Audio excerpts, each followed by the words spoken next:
Fraternidad Cristiana, una iglesia cristiana para la familia, presenta Reflexión Espiritual, en donde la Biblia cobra sentido para el hombre de hoy.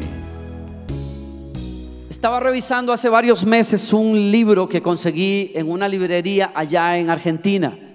Es uno de esos libros que yo siempre digo que usted no compraría porque tiene una portada terrible. No da muchas ganas de comprarlo, pero el nombre del autor me llamó la atención. Y tengo un pastor amigo mío que por mucho tiempo me había recomendado leer a este escritor. Se llama Henry Nouwen, N-O-W-E-N. Y Henry fue por muchos años profesor de religión y filosofía en la universidad, una de las universidades más prestigiosas de los Estados Unidos. Harvard es una de ellas, y estuvo en otra universidad, y es uno de los escritores de vida espiritual más respetados en el siglo o durante el siglo XX. Después de una larga carrera y una muy buena carrera en lo académico, él renuncia y se dedica o se va a Canadá y se establece cerca de Toronto en un hospital psiquiátrico, en donde él decide servir por varios años a los enfermos que están allí. El mundo criticó obviamente la posición de él o la decisión de él, pero Henry en sus diarios cuenta que aquellos fueron los mejores años de su vida cristiana y de su vida como profesional. De hecho, él cuenta realmente que en esos últimos años él aprendió a valorar y a disfrutar el amor de Dios como nunca antes lo había visto.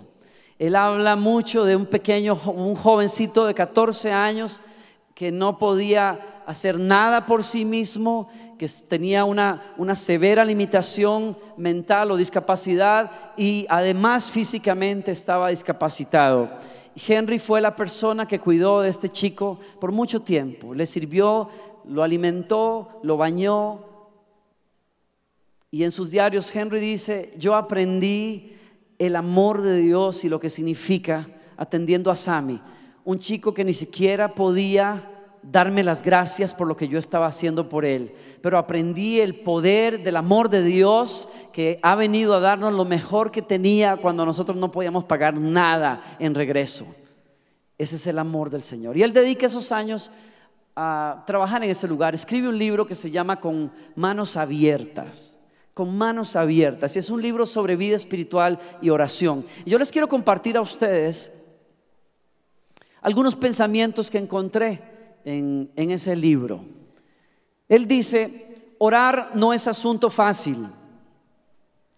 Exige una relación en la cual dejas que otra persona llegue al centro mismo de tu persona. Descubra aquello que preferirías dejar en penumbras y toque aquello que preferirías dejar intacto. Henry está apuntando a una realidad transformadora de la oración. Nos está diciendo a nosotros que cuando nosotros nos atrevemos a adorar y a orar, estamos entablando literalmente una conversación con una persona que viene a nuestra vida a cambiarnos, que tiene el propósito de que seamos felices, claro, pero que la felicidad desde la perspectiva de Dios Padre tiene que ver con transformar tu humanidad para que refleje la belleza y perfección de su carácter aquí en la tierra. Y eso se llama ser transformado a la imagen de nuestro Señor. Y para ser transformados a la imagen de nuestro Señor, ese proceso que Dios nos invita a iniciar es peligroso, porque nos va a pedir a nosotros permiso para tocar y abrir puertas de bodegas de tu corazón que tú no quieres que nadie abra. Te va a apuntar y a indicar cosas que en tu vida no están bien y que Dios quiere cambiar. Te va a mover el piso muchas veces. ¿Estás aquí conmigo? Yo te voy a pedir que le des al que está a tu lado un codazo de mi parte y le digas: te están hablando ahí adelante.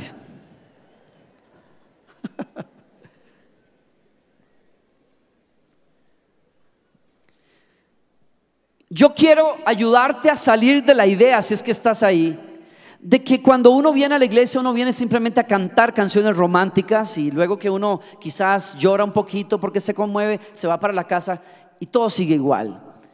El tema con el cristianismo es que el cristianismo te introduce a un proceso transformador que sacude tu humanidad, que la confronta, que la quebranta. Y adorar a Dios, orar no es fácil.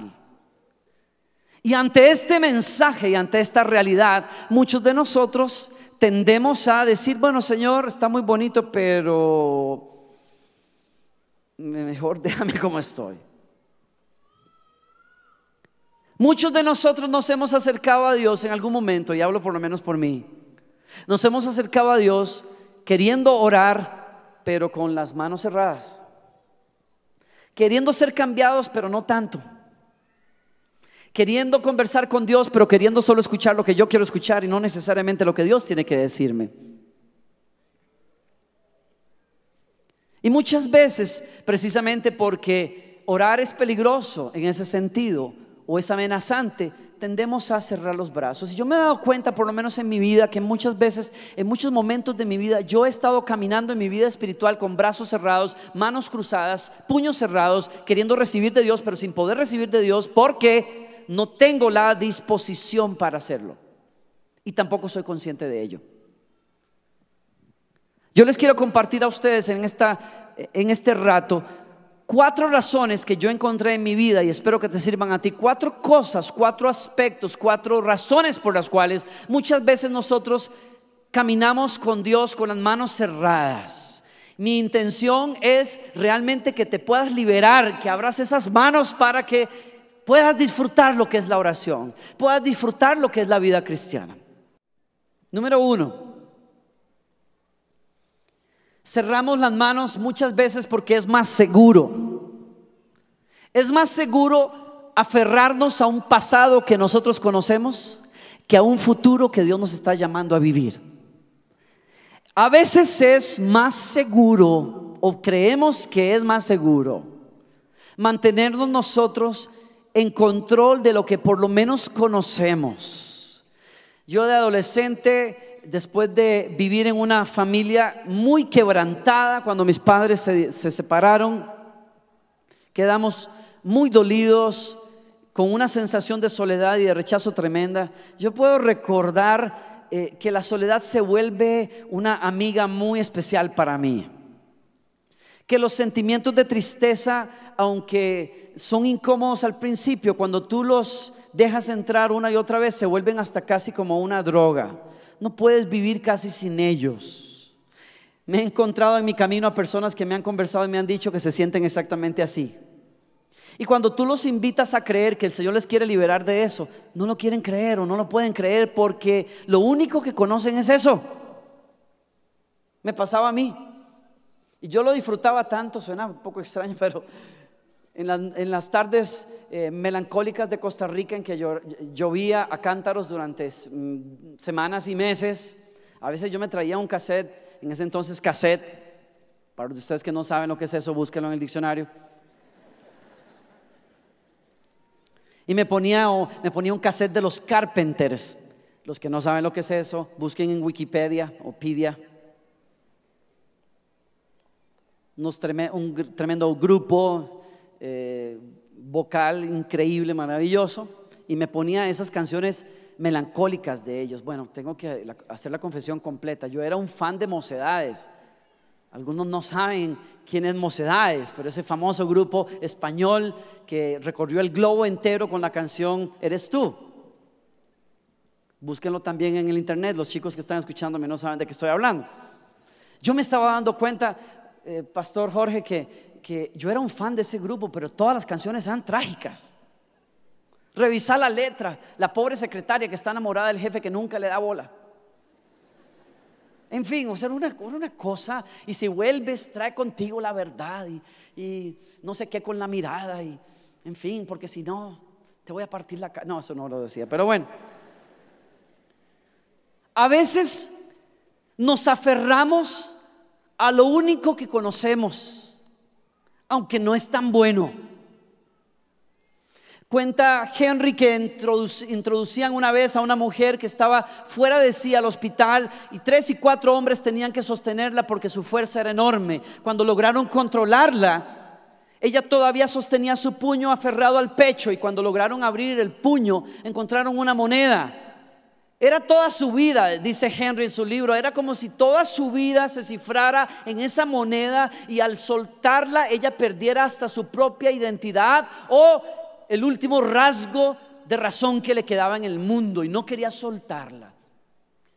Pero el tema es que cuando tú y yo nos acercamos a Dios, la invitación de Dios para ti es que abras los puños y sueltes lo bueno y lo malo, lo que te duele, lo que estás acostumbrado, porque Dios quiere darte algo mejor. Dios quiere llevarte a un mejor futuro. Dios quiere ofrecerte de su Espíritu Santo.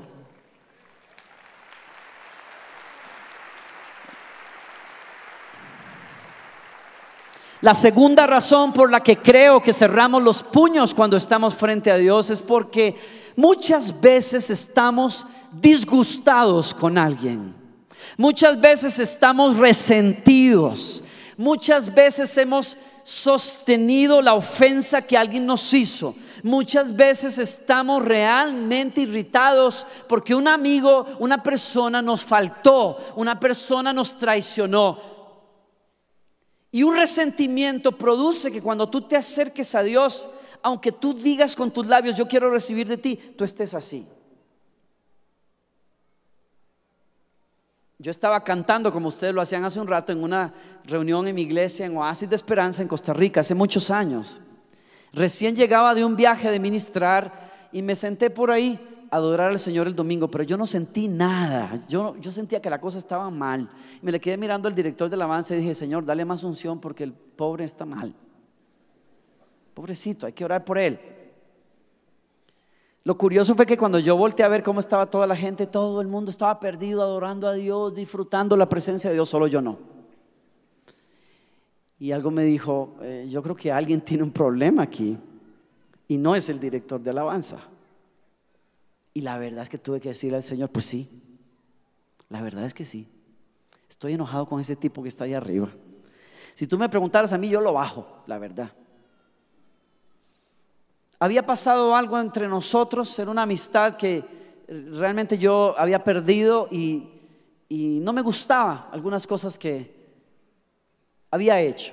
Yo estaba bien enojado, pero yo no me di cuenta sino hasta que vengo a la presencia de Dios. Y por eso yo creo que la presencia de Dios no es simplemente cantar. La presencia de Dios tiene que ver con atreverse a venir a la luz de luces, al que es perfecto, a aquel cuyo juicio es perfecto, que puede desnudar tu corazón, y de hecho ve tu corazón y el mío tal como está, y en su gran amor nos revela muchas veces dónde nosotros estamos para sacarnos de allí. En tercer lugar, yo creo que muchas veces cerramos las manos porque la vida, el mundo nos ha enseñado a nosotros a estar siempre a la defensiva. Yo tengo que decirles a ustedes la verdad. Yo muchas veces me di cuenta a lo largo de mi vida cristiana que yo estoy siempre como no bajo la guardia, ni aún con Dios. Soy de esas personas que creyó por mucho tiempo, y lo explico de esta manera, que para conquistar cosas en la vida cristiana, especialmente santificación, yo necesitaba sudar mucho por eso. Yo necesitaba pelear mucho, yo necesitaba sufrir un poco para que pasaran esas transformaciones en mi vida. Y me he dado cuenta que ese pensamiento yo lo traje del mundo, porque en el mundo el que pestañea pierde. En el mundo, cuando usted descuida la espalda, muchas veces te van a pasar cosas que no te gustan. En el mundo hemos aprendido que para escalar en la compañía hay que pelear y pasarle por encima a todo el mundo, aunque sea a los amigos también. Y muchos vienen a la iglesia también así. Estuvimos tan llenos, tan tensos, tan a la defensiva a lo largo de tantos años, que no nos confiamos a veces ni siquiera de Dios, menos de los hermanitos que están por ahí. Estamos igual en la iglesia muchas veces tratando de conseguir dónde servirle a Dios, y con mucho cuidado advirtiendo a los demás: no te metas en mi camino porque te puedo bendecir en el nombre del Señor. Te puedo ayudar, le puedo servir al Señor de instrumento para que tú llegues a tu destino más pronto de lo que tú quieres.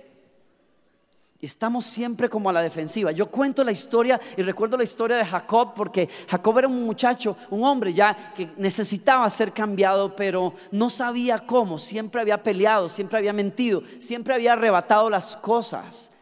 Dios se encontró con Jacob en Peniel, y cuando el ángel del Señor vino a saludar a Jacob, Jacob lo agarró y le hizo una llave de aquellas serias. Y por las próximas horas ese pobre ángel estuvo peleando con este tipo que no lo soltó del pescuezo ni un minuto. La pobre ruedita esa estaba toda quebrada y toda hecha leña. Y el hombre peleaba y el ángel le decía: suéltame. Y el tipo le decía: yo no te voy a soltar si no me bendices. Yo he aprendido que para conseguir cosas en la vida hay que pelear, pero en el reino de Dios no es el que pelea, no es el que corre con su fuerza el que consigue ser transformado. Es más bien aquella persona que se rinde a Dios, que es transformado por el poder de Dios. Y es por eso que el Señor le dice a Jacob: suéltame y te voy a bendecir. Y no es sino hasta que el Señor hiere a Jacob y lo manda al piso, que en el piso le dice: ahora sí, ¿cómo te llamas? Y Jacob fue transformado por el poder de Dios. El nombre de Jacob fue cambiado. Y en cuarto lugar, cerramos las manos, cerramos los puños, porque no nos gusta depender de otra persona. ¿Están aquí conmigo? No nos gusta depender de otra persona. No sé si a usted le haya pasado. A mí me pasó. Cuando mis padres se separaron, yo tenía que ir muy a menudo al negocio de mi papá y pedirle dinero para las cosas de la casa, y a mí no me gustaba. Bueno, algunas veces sí me gustaba. Si encontrabas a papá de buenas, me gustaba. Papá me daba todo lo que mamá necesitaba, y además agarraba un buen poco de billetes y me lo metía en la bolsa y me dije: vaya, mijito, cómprese lo que quiera, meta la plata al banco, haga lo que usted quiera. Y yo agarraba a mi papá, besos, era el mejor papá del mundo en ese momento. Entonces yo creía que la historia se repetía el día siguiente. Yo le decía a mamá: tranquila, mamá, no le digas a mis hermanos mayores, yo voy. Con tan mala suerte que esta vez papá estaba de malas. Y cuando papá estaba de malas, yo me doy cuenta que yo agarré a papá probablemente en momentos de mucho trabajo y estrés y qué sé yo, y esos eran momentos terribles. Papá abría la boca y aquello era terrible, lo que salía por la boca de mi papá. En esencia era el reclamo: ¿ustedes creen que yo soy tubo de cañería, que el dinero viene por ahí, que me cae el dinero del cielo, o que yo tengo imprenta para hacer billetes? Y yo en mis adentros decía: yo no te estoy preguntando eso. Yo vine a pedirte dinero para mi mamá, ni siquiera es para mí. Pero aquello me daba tanto coraje. Yo salí tan indignado la última vez que yo recuerdo, que yo salí afuera del negocio de mi papá y le dije, fue como que lo dije hacia los cielos: en mi vida le vuelvo a pedir nada a ese viejo tacaño, porque es bien tacaño. Es como querer pellizcar un vidrio.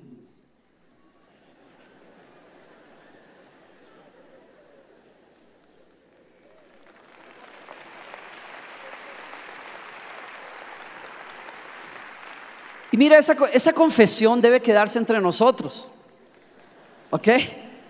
Si hay cámaras por ahí, espero que no estén grabando, no le llegue este mensaje a mi papá de ninguna manera, si está viendo un canal cristiano o algo así. No, papá sabe que yo hablo de estas cosas y somos buenos amigos también, y yo lo amo con todo el corazón. Pero les iba a contar qué pasó conmigo. Pues yo me volví muy independiente, lo cual no es tan malo, no es malo en realidad, excepto cuando la independencia en este sentido se construye sobre la base del orgullo. Ese es el problema, porque cuando tú eres independiente, parado en tu orgullo, ni a Dios le recibes nada. Ustedes no lo creen, ¿no? Uno no le recibe nada a Dios, y Dios no le da nada tampoco a esas personas, porque la Biblia dice: Dios resiste a los soberbios, pero da. ¿A quién? Al humilde. ¿Quién es el humilde? ¿Quién es humilde? Aquel que dice, bueno, hermanito, no importa, yo soy un gusanito, pobre, miserable, pasen por encima las veces que quieran, no importa, yo no existo, yo no importo. Eso no es humilde. Nosotros usamos muy mal la palabra cuando decimos, bueno, ese hermano es de humilde procedencia. Estamos relacionando humildad con pobreza. Equivocado. Humildad es una calidad de espíritu que te ayuda a reconocer tus limitaciones. Te hace tener una perspectiva correcta de quién tú eres, tus atributos también, pero tus limitaciones. Dios no le da a los orgullosos, y los orgullosos no quieren ni pueden recibir nada de Dios. El libro de Santiago dice a los cristianos que ustedes piden y pelean y se sofocan y tienen envidia y todo, y no reciben porque no saben pedir. Pero más adelante dice, y piden pero no pueden recibir porque Dios resiste al orgulloso, pero está dando solamente al humilde. ¿Alguien está aquí conmigo? ¿Están aquí todavía? Este codazo es más peligroso. Dígaselo al que está a su lado, oye, te están hablando todavía. Usted devuélvele el codazo, de orgulloso serás vos, yo no. Yo no sé ni por qué están diciendo eso. Hay algunos que me están mirando aquí diciendo, ay, lástima que la hermana Elvira hubiera venido hoy. ¿Cómo le hubiera ayudado el mensaje? Pero bendito sea Dios, gracias a Dios que graban los discos, porque se lo voy a llevar de parte del Señor. No, es para usted. Usted no esté pensando en Roberto, ni Alberto, ni en Javier. Pídale a Dios que le dé gracia para que la palabra de Dios revele dónde está su corazón. A mí no me gustaba depender de nadie, pero me he llegado a dar cuenta en las cosas de Dios que para poder recibir necesito abrir las manos. Yo termino dándole 3 consejos para que usted viva con manos abiertas delante de Dios. Número 1, no tenga miedo. No le temas a un futuro nuevo que Dios está trayendo. No le temas a nuevas oportunidades que Dios pone delante tuyo. No le temas a retos nuevos que Dios está trayendo a tu vida. Despide esos temores en el nombre del Señor. No le permitas al temor que le robe a tu vida de oración. No le permitas al temor que te deje callado cuando tú necesitas hablar con Dios. Hace muchos años estaba en Bolivia y un amigo nuestro nos llevó a un campo de cuerdas, llamaban ellos, que es un lugar de entrenamiento y de cursos que se dan para ejecutivos de compañías allá. El profesor que da este curso tuvo la grandiosa idea de construir poner unos postes de 8 metros, 10 metros, cuerdas sobre esos postes, y se le ocurrió la gran idea. Yo no entiendo cómo alguien pueda estudiar en Harvard para esto, pero se le ocurrió la gran idea de llevarnos a nosotros para subirnos a ese poste para que camináramos sobre las cuerdas. Es un resentimiento que tengo, yo creo. Y todos mis músicos pasaron por las cuerdas. Bueno, parecían monos algunos de ellos. Ellos cuando les dijeron no, es tirarse ahí arriba y todo va a estar bien y cómo se conecta todo esto, y se conectaron y se tiraron por allá. Y al final me dijo, ahora sí te toca a vos. Y yo dije, a mí, yo soy el líder. El líder siempre tiene que estar más seguro que los demás. Le dije, ¿cómo se te ocurre que voy a subir allá? Me dice, no, pues ya todos lo hicieron, tú debes de dar el ejemplo, tú debiste ser el primero. Y yo le dije, pues no. Y me preguntó por qué, y yo no quería contestar, pero la realidad es que yo estaba que me moría de miedo.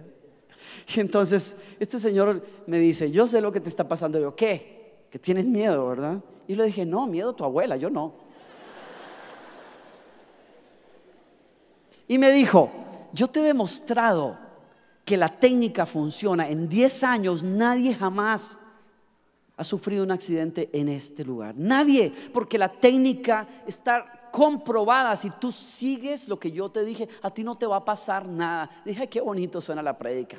Como no sos vos.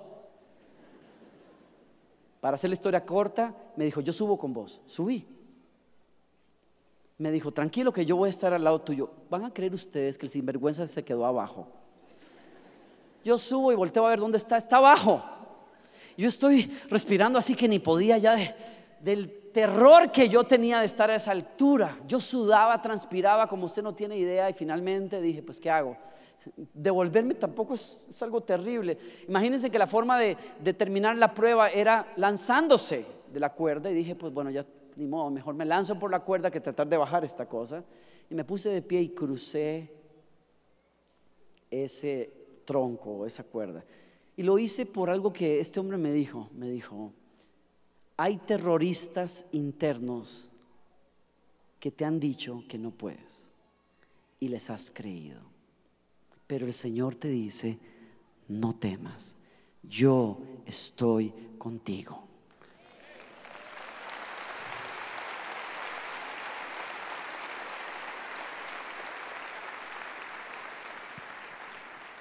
No tenga miedo. En segundo lugar, abrace la esperanza.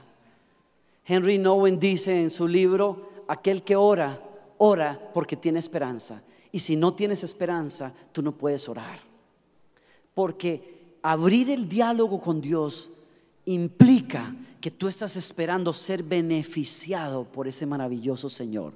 Jeremías capítulo 29 verso 11, el Señor te dice, yo sé bien los pensamientos que tengo acerca de vosotros y son pensamientos de bien y no de calamidad, para darles un futuro y una esperanza. ¿Quién dice amén a eso en este día? Usted debe de creerlo. Usted debe de creerlo conmigo. Y por último, vive con esperanza, libérate del temor y en tercer lugar, déjate guiar por Dios.